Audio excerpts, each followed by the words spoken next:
Look, I know everybody's pretty upset about this most recent Joe Biden speech. You know, the one with the red lights? Where he's looking kind of like a pale Skeletor.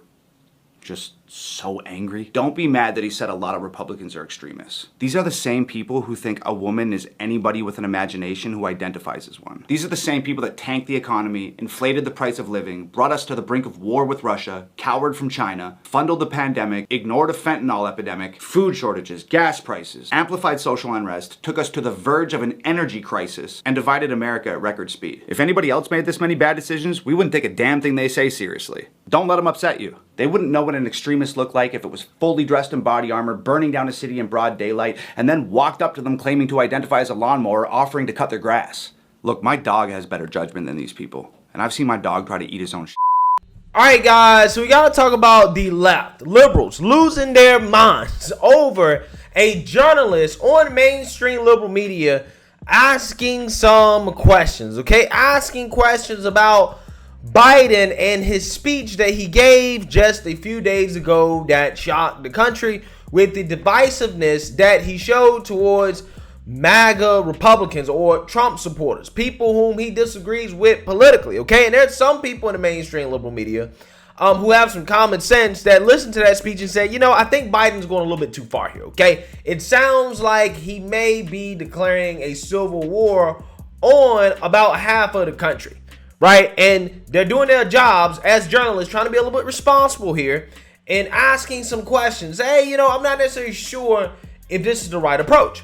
However, you get punished when you do that, okay? If you are a journalist, a liberal journalist, and you actually do your job of questioning the Biden administration, it makes the left lose their minds, okay? As ABC's Martha Raddatz is essentially being called a Nazi enabler for asking questions. A question that was interpreted as Martha Raddatz insinuating or suggesting that Joe Biden was engaged in hate speech towards Trump supporters. Again, this made the left-wing liberals lose their minds, okay? So let's actually read about this, and then we're going to watch the clip and get into the reaction. But before I get into that, I just want to let you guys know, if you like my channel, you support my channel, you can check out my new merch, my Donkey Pox shirts, the disease that is affecting America, or my hashtag no days off / hard work patriotic t-shirts, or my MAGA Hub shirts. There are plenty of cool merch for you guys to check out at my website, gforemanbcp.com. Get 20% off using discount code gforemanbcp. So without further ado,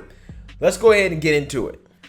Martha Raddatz on ABC's This Week with former Clinton staffers had the audacity to suggest that President Biden's recent Dark Brandon speech was exactly what he intended it to be. Apparently, it became immediately clear to the Biden White House that this was a mistake because it's been cleaned up on aisle 46 ever since.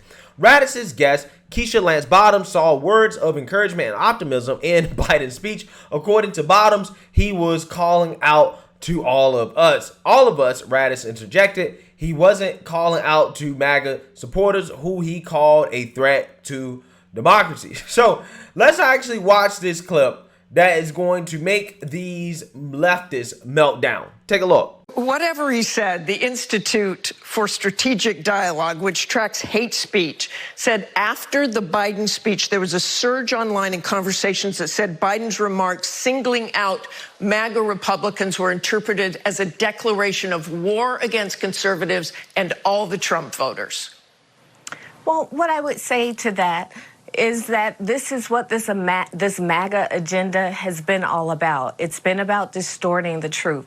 It's been about misleading people. It's been about putting out information that inflames people. And I just encourage people, go to the White House website, whitehouse.gov, and read the speech for yourself. I've read it multiple times, and what I see in this speech, I see words of encouragement. I see optimism. I see a commander-in-chief who is calling out to all of us, no matter our political affiliation. All of us? He wasn't calling out to the MAGA supporters, certainly. He mentioned them more than a dozen times as a threat to democracy. Has the president essentially given up on those MAGA Republicans, some 70 million people? Well, what the president has done is said that he will continue to work with mainstream Republicans, that he will work with Democrats, that he will work with independents to get things done in our country. But this MAGA Republican agenda, this hate-fueled agenda, this MAGA Republican agenda that we saw incite violence on our nation's capital has no place in a democracy. And if we are not intentional about calling it out, which is what the president did, then our country, everything that our country is built upon, is in danger. Yeah, so the liberals are outraged about Martha Raddatz doing her job in questioning this Biden propaganda artist, because that's what she is. She went from Atlanta mayor to propaganda artist for the Biden administration on the fact that, hey, you know, a lot of people feel like Joe Biden's words were divisive. In fact, so divisive that people are suggesting that Biden's speech was a call for a civil war. And the spin that Keisha Lance Bottoms puts on this question really is one for the books, okay? She says, no. Biden wasn't trying to divide. He was actually trying to bring everybody together, right? He was calling out to all of us to come together as one. And then when Miss Martha Raddatz does her job and asks a follow-up question, saying, well, no. He actually was not calling out the Trump supporters. In fact, he was saying they were a threat to democracy. Keisha Lance Bottoms' response was the equivalent of what the Democrats say when they say they want diversity and inclusion. What I meant by trying to bring everybody together, I meant trying to bring everybody together that I like or that I like enough, except Trump supporters, right? We're willing to work with everybody. Democrats, Republicans, mainstream Republicans, that's what she said, independents, socialists, but those MAGA supporters, though, nah, we're not going to work with them. Wait, I thought you said he was calling out everybody. Everybody simply means everybody that we agree with, or we agree with enough. Okay, just like diversity and inclusion means everybody that we agree with, right? And that's not a straight white male. Okay, that's what it means. So with that being said, liberals are outraged, okay, because Martha Raddatz here did her job as a journalist. As this person right here says, what is wrong with you, Martha Raddatz? Do you seriously want to live in a white nationalist, Christo-fascist, anti-LGBTQ sexist dictatorship? If so, just admit it on air so we understand you clearly. Wow. Wow, again, absolutely amazing stuff. The Lone Apple says, does Martha Raddatz think that Churchill also engaged in hate speech regarding the original Nazis? So here we go. Liberals comparing Trump supporters to Nazis. Again, these are the people that claim to be the party of Kumbaya. Okay, let's come together, right? And hold hands and stuff. But every time you look, they're calling people they disagree with politically Nazis. Okay, Nazis. Same A. Smith says, Martha Raddatz, if this were in 1939, why are you being so mean to Nazis? Martha Raddatz, if this were 1861, why are you being so mean to Confederates? Again, comparing us to Confederates and Nazis.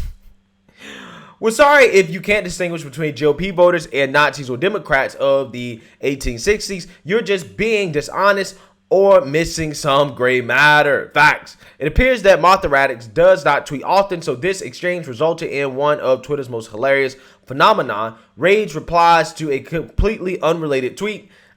Here's Raddatz highlighting a truly American story of a former Afghan interpreter making a new life for his family in America. This retweet was not sacred ground for the Biden spittle viewers. This one person got in her mentions and said, just saw your interview with Keisha Lance Bottoms and it's time for you to step down. You are a disgrace to journalism. M. Go Coder says, you are a pathetic joke. Why are you pro-fascist? Have to wonder if you've been cheerleading the Nazis in the 1930s. Go work for Fox News where you belong. You don't belong in any real news organization. Again, this is cancel culture, guys. This is cancel culture. Do your job as a journalist. Ask some simple questions. They're not even really pro-Trump questions. They're just questions.